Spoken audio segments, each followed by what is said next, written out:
Edgar Arandia, Kamisaki Hilata, Kunamastas. Waliki, Waliki, ¿cómo estás tú, querido Rubén? Un abrazo a todos los periodistas de La Razón, Gracias. me afecto. Y bueno, aquí estamos dispuestos a que los oyentes nos escuchen sobre este tema que es una parte importantísima de la vida cotidiana de los paceños y de los bolivianos en general. Ya estás mejorcito, Edgar. Ya has recuperado tu ajayu. Sí, estoy un poquito mejor, pero voy a estar todavía mucho mejor si le aumentas el volumen a tu voz. Te escucho muy lejos. Algo entonces también te está fallando, Edgar. Vamos a rogar Ya, sí, no, a no, ya hace Gabriel. rato. Ahora sí. Ahora sí, Edgar, te hemos llamado para comentar algo que está muy arraigado en nuestras tradiciones, en nuestra población. La fiesta de Todos Santos en el área andina y los valles, por lo menos entendemos que esta fiesta es una celebración a nuestros muertos. El andino, el bayuno cree que la muerte es la prolongación de la vida y hay una serie de rituales. Por ejemplo, ya la gente empieza a armar sus mesitas pequeñas a estas alturas de las fiestas. En el caso de nuestra familia solemos ya instalar una mesita pequeña antes de la llegada, en realidad, de los muertos el 1 de noviembre, y así empezar a recibir. Uno con ansias espera como al papá, a la mamá, al hermano que ha estado de viaje, y uno siempre espera con ansias a un pariente suyo para que lo visiten. ¿Cómo estás esperando a las almitas, Edgar?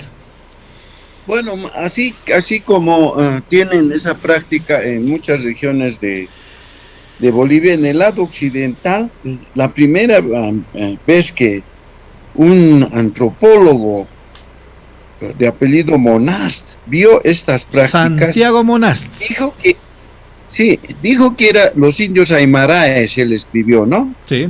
Dijo que era el día más tenebroso y terrorífico que podía esperar un ser humano al ver estas prácticas.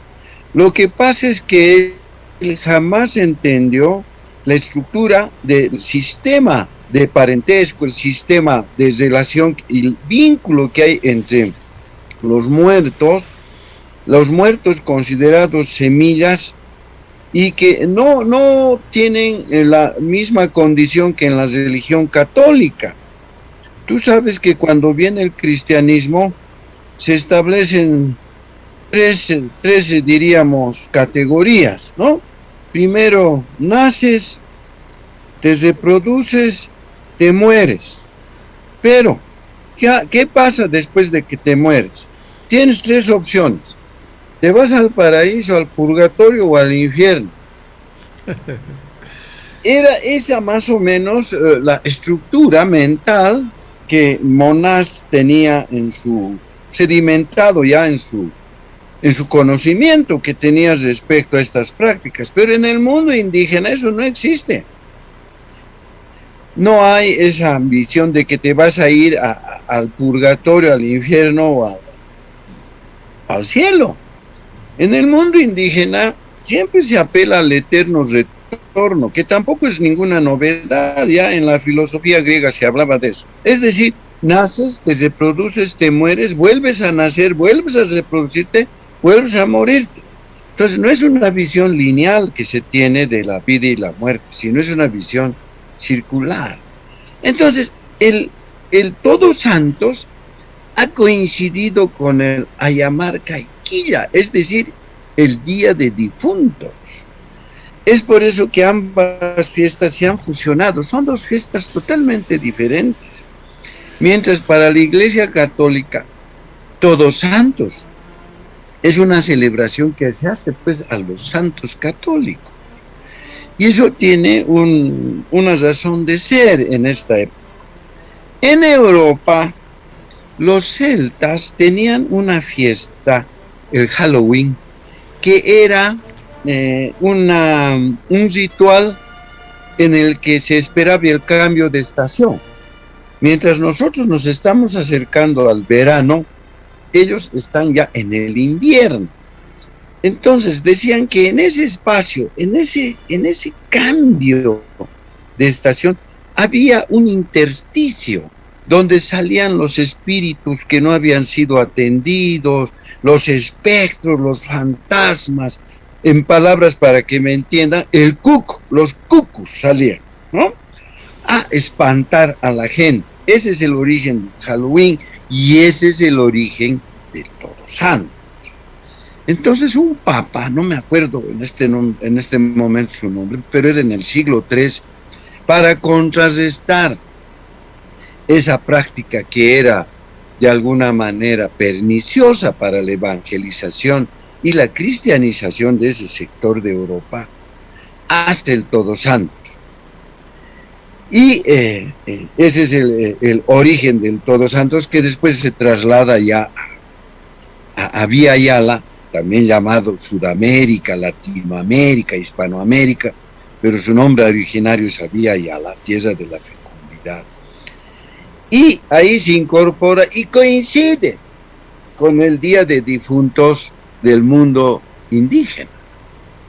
De tal manera que al fundirse, nosotros hemos fundido también las dos cosas de una manera extraordinaria por su riqueza. Y además también era parte de la estrategia del mundo indígena para no perder su sistema religioso, su sistema de vinculación con la naturaleza. En el mundo indígena, un muerto significa también una semilla. El día de ayer, apoteósicamente, empezó el Jayupacha, con un concierto de truenos, una lluvia pero persistente, que no es habitual en esta época. Jayupacha, traducido al español de la Aymara, tiempo de lluvia. Jayu, lluvia, pacha, tiempo. Jayupacha, ¿no? Y tiempo hembra. Estamos entrando. Este tiempo, noviembre, generalmente es la pacha, tiempo seco, ¿no? Porque estamos esperando precisamente sacar a nuestros muertos, que vuelvan, para se conviertan en semillas y empezar la época de siembra. Esta es la época de la espera, ¿no? Y por eso es tan importante, porque estamos esperando a nuestras semillas y por eso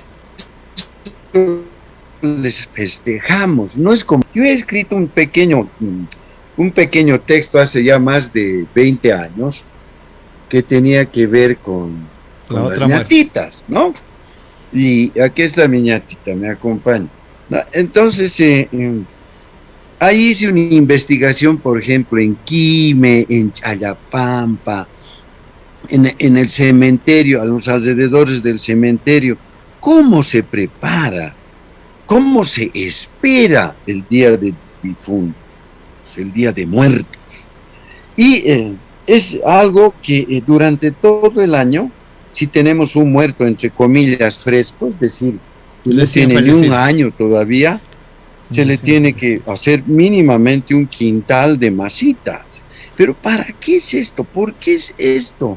¿Por qué establecemos esa relación de la comida, de la tantahuahua, el tantaabuelo, el tantahuicho?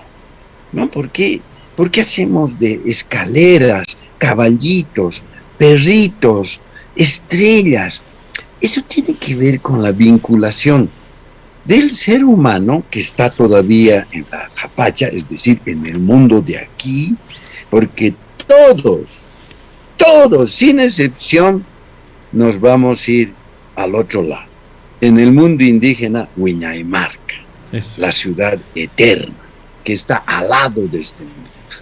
Entonces, ese vínculo que establecemos con estas almas es que les damos de comer, les estamos fortaleciendo, porque como son semillas que se van a expresar en el anata, tienen que estar contentos, porque si no hacemos eso, nuestra cosecha va a ser mala y vamos a tener tener hambre, va a haber escasez.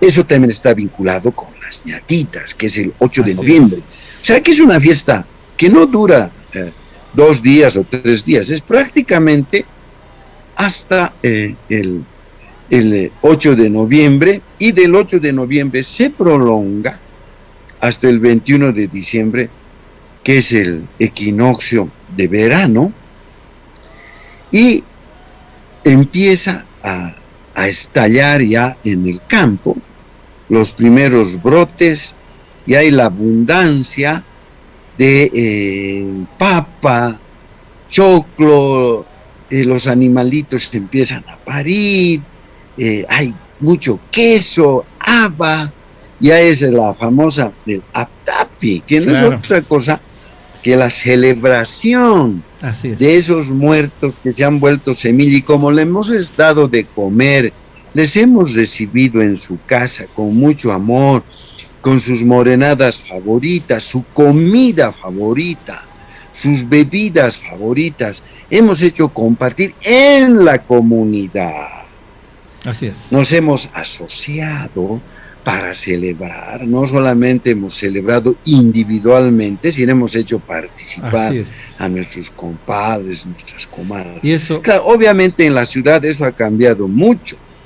O sea, transformado también a hábitos urbanos. Tarjeta, amistades, ¿no es cierto? Así es. Para que recen por el alma del difunto, y bueno, de esa manera se ha adaptado esta celebración a la ciudad. Ya no es como antes, que tenías que ir a rezar a las mesas rituales. Así es. Que tiene también 3 pisos. La manjapacha, la acapacha y la alajpacha.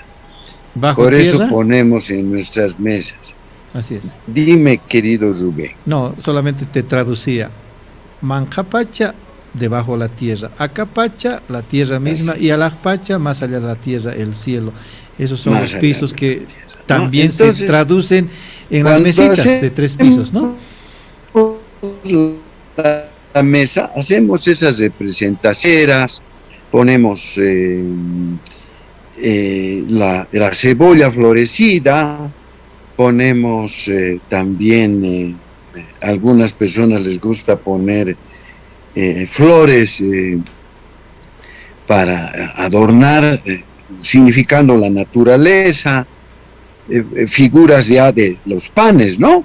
Ahora sí, esas representaciones. Perritos. Sí. A ver, ¿qué pasa en los entierros, por ejemplo? Y esas representaciones están en los panes, en las antahuahuas, en los panes de Todos Santos. La escalera significa la vía más, si quieren, expedita para que los fallecidos puedan volver después de su visita a los vivientes en la tierra. Los perritos siempre son una compañía. Claro. Para que bajen y vuelvan a subir. Sí. El caballito, ya sabemos para qué sirve. Esta cebolla con una bola que tiene arriba, a ver, no sé si me permites recordar, o no sé si te acuerdas cuál es el nombre exacto. Esta cebolla totalmente madura. Sé lo que significa.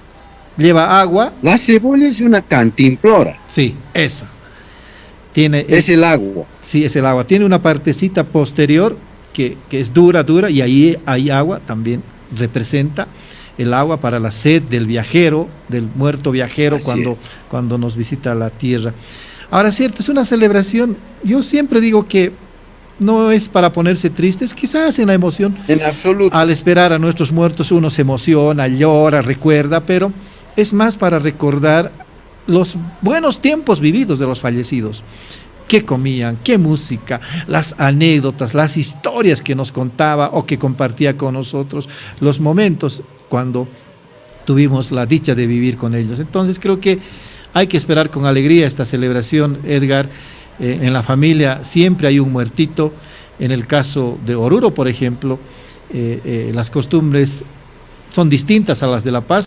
El domingo nosotros en Oruro no esperamos la fiesta de las ñatitas, sino el inicio ya del carnaval con los convites, ya es el inicio real, y más o menos coincidente con la fiesta de San Andrés, que es cuando se inaugura precisamente el Jayupacha, ¿no, don Edgar? Claro. todo esto que hacemos nosotros, separando un poco del asunto de la Iglesia Católica, del Todos Santos, en difuntos, tiene que ver pues estrictamente con un ciclo agrícola, ¿no? En eso nos diferencia lo que está ocurriendo en el continente europeo. En el continente europeo están viviendo otro ciclo agrícola.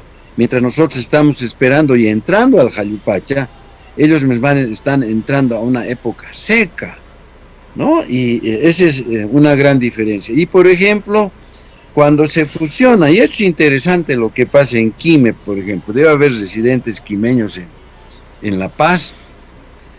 Y en Quime, por ejemplo, esta festividad es totalmente diferente, porque se hacen representaciones teatrales, donde los curas son tentados por mujeres que van detrás de ellos y les tientan, y hablan los hijos de los curas, ¿no? Hacen una representación jocosa.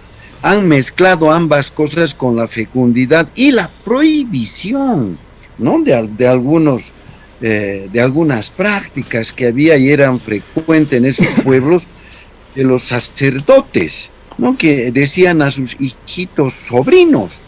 Entonces, en Quime tienen esta particularidad que han permitido que su celebración sea absolutamente jocosa y divertida, y lo hacen públicamente, lo hacen en su plaza. Por lo menos eso lo hacían hace más de 10 años. Creo que esta práctica también subsiste, y eso demuestra, ¿no?, que en la cultura boliviana, ¿no?, la cultura occidental, digamos, las tradiciones judeo-cristianas, no han logrado engullirse, deglutir a toda la resistencia cultural indígena que hay en Bolivia, y que ha tenido la habilidad de saber mezclarlo, yuxtaponerlo, sincretizarlo, precisamente para mantener esa esencia de la Bolivia profunda que mucha gente no puede negar, ¿no? Entonces, a través de la seducción, que dicen en los valles, diríamos, recorrido por todo el territorio boliviano. También los emigrantes han llevado, y esta práctica ha sido muy bien recibida en el oriente boliviano, en muchos lugares, porque realmente es algo que nos diferencia profundamente de la idea de la muerte, que no es el acabamiento como es en la tradición judeo-cristiana, es el acabamiento final. Solamente tienes 3 posibilidades que ya las he mencionado. Mientras en el mundo indígena siempre se apela a volver, ¿no? Y hasta los 3 años tú tienes que rendir esa devoción a tus muertos, pero con alegría, ¿no? Hacer la vigilia, como hacen en Tiahuanaco, por ejemplo, hacen la vigilia un día antes. Así es. Antes del primero. Y es una fiesta, no es una fiesta tenebrosa como lo Edgar aseguraba Monas, sino una fiesta. Y se va bailando con grupos. Hay una música especial para esta época. Edgar, te corto un ratito. ¿No? Edgar, te corto un ratito. A ver, cuando insistes con Monast, te refieres a Santiago Monast, ¿no? Era un cura de María Inmaculada canadiense que ha trabajado harto por casi 50 años en Carangas, en Oruro. ¿Te refieres a él, no? Él mismo. Entonces Santiago Monast es un cura muy conocido, lo he conocido de niño, lo he conocido de adolescente, ha trabajado en mi pueblo. Y precisamente el otro día, al recordar con mi mamá, ella me decía con mucha pena, este cura, si bien era bien querido en Turco, lo que ha hecho es desarraigarnos de nuestras culturas, hacernos olvidar nuestras culturas. Parece que tiene algo de cierto esto con el relato que nos hace Edgar Arandia respecto de sus percepciones sobre, por ejemplo, la fiesta de Todos Santos. Lo que quería decirte es, no solamente son 3 años, digamos, de recordar al último fallecido en la familia, Edgar, ¿no? Porque cuando te dan a rezar, ya sea un plato de comida o una bandejita de masitas, te piden, por favor, rezámelo para mi bisabuelo o incluso para nuestros héroes de la patria, para Simón Bolívar, para Andrés de Santa Cruz o para los muertos del mundo. Para los muertos del mundo también se dice, ¿no? Claro, ese ya ahí vas recordando de manera circular a todos los muertos, ¿no? Sí, y eso, por eso nos estamos preparando para el 8 de noviembre. ¿Por qué? ¿Por qué nos estamos preparando para el 8 de noviembre? Porque muchos fallecidos, muchos muertos, no han sido atendidos en ese momento. Claro. Es decir, han muerto en guerras, en masacres que son tan constantes en Bolivia, han muerto buscando oro en las montañas o perdidos en la selva. Entonces se dice que ninguno de estos ajayos puede estar vagando por el mundo. Entonces tenemos que prepararnos el 8 de noviembre para que el círculo de la vida, ese al que hacías referencia, ¿no?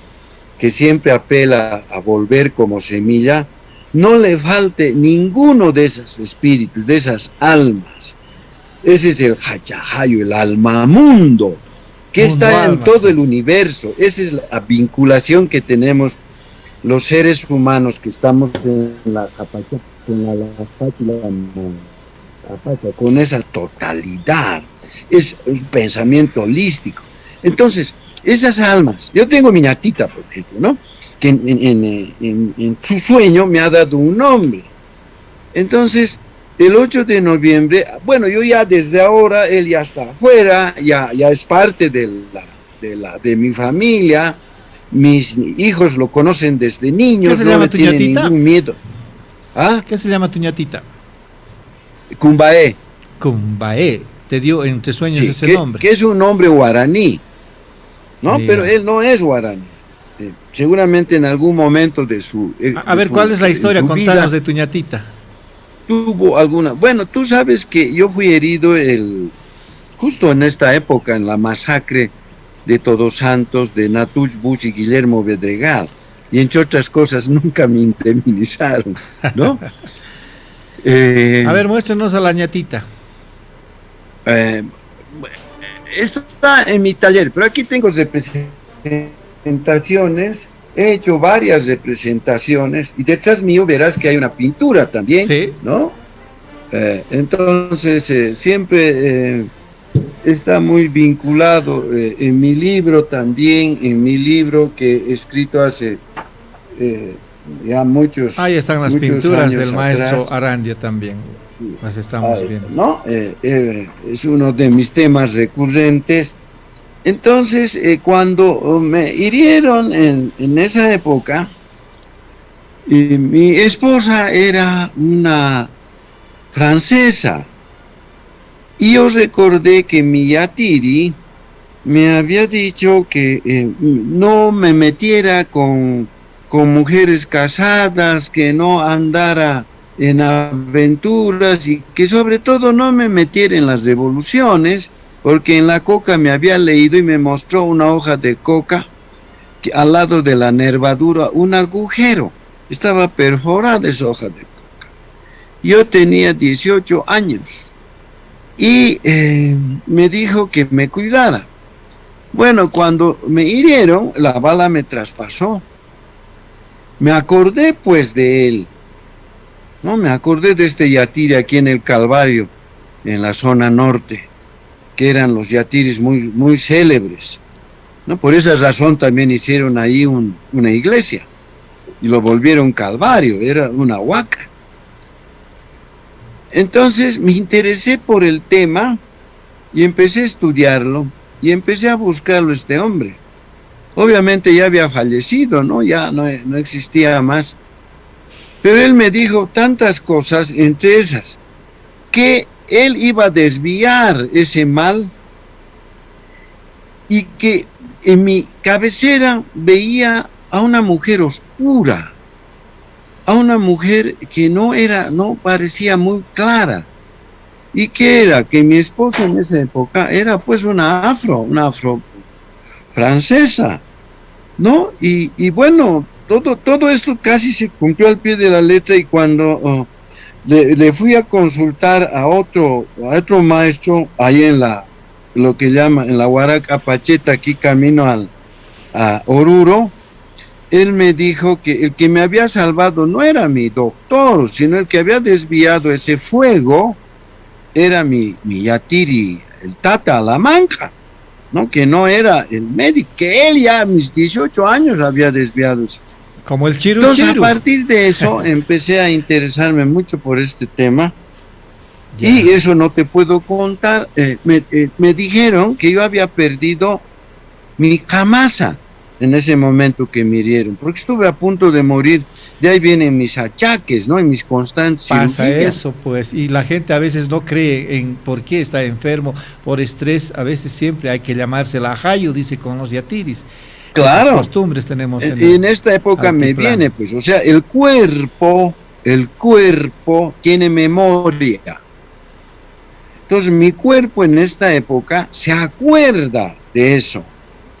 Y mis achaques se recrudecen en esta época.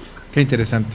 Y entonces el Yatir, el maestro, me dijo que yo había perdido mi camasa y que ya no quería luchar por mi pueblo, porque tú sabes, la camasa es el lugar donde mora el coraje y la dignidad. Y que me consigo una ñatita. Bueno, después de estar intentando conseguirme, un amigo mío me consiguió un cráneo. Ya.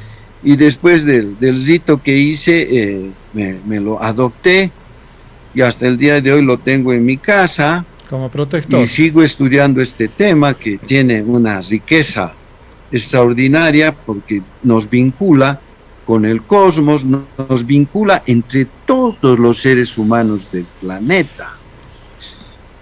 Y eso enriquece el alma y la manera de entender la vida y la muerte, ¿no? Que son dos aspectos como el yin y el yang, como la luz y la oscuridad, etcétera, etcétera.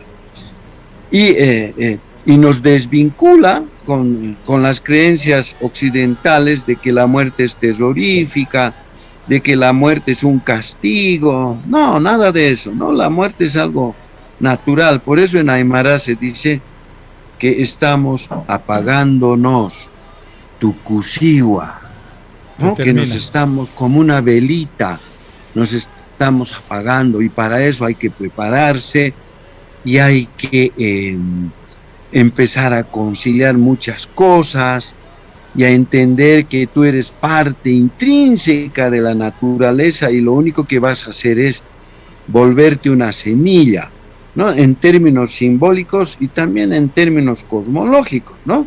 Y que vas a integrar ese círculo para que la vida continúe eternamente. Entonces, el Día de Difuntos, que yo lo separo de Todos Santos, que si bien está vinculado por lo que ya les había explicado a los oyentes, tiene este tipo de connotaciones, sobre todo estrictamente con la filosofía indígena que tienen de la muerte, que es muy diferente a la filosofía y a la tradición judeo-cristiana, que tiene otra estructura para entender y que durante más de 4 siglos han sedimentado en el comportamiento de los seres humanos en los lugares que el catolicismo, la cristiandad ha impuesto sus creencias, ¿no? Que, bueno, hay que ser tolerante y en Bolivia hay que reconocer que también ha enriquecido al mezclarse ambas tradiciones. Sí. Y por eso también ya hay mucha gente que practica el Halloween, ¿no? Que hace ese tipo de... O las misas, digamos, para la espera de los muertos. Esta semana las iglesias han estado colmadas de misas por los difuntos. Sí. Después de Todos Santos pasará lo mismo. Edgar, te quiero agradecer el tiempo que has tenido. Yo me pasaría el día entero escuchándote. Tienes mucho conocimiento de esto y a veces coincido con todo lo que cuentas en función también de nuestra experiencia particular en las celebraciones distintas, en los rituales distintos que hay a propósito de las fiestas gregorianas como también de las fiestas ancestrales nuestras. Gracias, Edgar. y de San Andrés. San Andrés, hay que recordar San Andrés. San Andrés es muy importante. Así es. ¿No? Tiene que ver con la fertilidad de las mujeres, de las guaguas, de aquellas mujeres que quieren tener guaguas. Todo está vinculado, pues, todo está ordenado. Sincrónico, sincretizado, simbiosis. Gracias, Edgar, por tu tiempo. Un abrazo, que te recuperes pronto. Pues. Hazte nomás llamar ánimo, querido Edgar. Tu ajayo todavía está débil, ¿ya? No, pues va a estar bien. Por eso yo ya sé, pues, sé lo que tengo que hacer. Muy Así bien, es que Edgar, un gran abrazo para todas y todos, y que tengan pues una feliz celebración, rezando, comiendo y danzando, porque es época importantísima, porque ya viene el Jallupacha. Y relatando las historias de nuestros... Hasta pronto, ojalá nos encontremos pronto. Siempre nos encontramos en la vida en uno y otro lado. Así que abrazos a ti, a tu familia también, ¿ya? Listo, mi querido Edgar. Un abrazo. Era Edgar Arandia, él es antropólogo.